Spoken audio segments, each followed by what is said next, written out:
होय. डबल पीक काढलेलं आहे शशितानी. इथं स्ट्रॉबेरी आहे, इकडे बघा ना स्वामी, बघ इथं स्ट्रॉबेरी आहे, इथं स्ट्रॉबेरी मिरचीच आहे. आणि जर जवळून बघितलं तर तुम्हाला लसणाचे हे दिसतील. इथं थोडं जवळ करा स्वामी इकडं.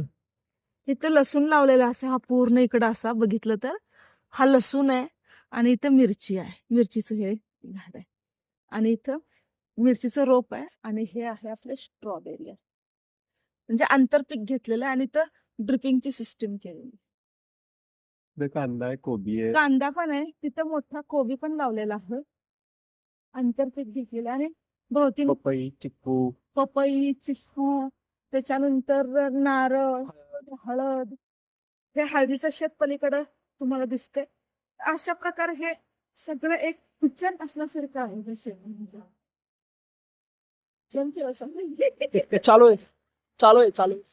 असं एक किचन आहे, किचन टाईप केलेलं किचन असं असं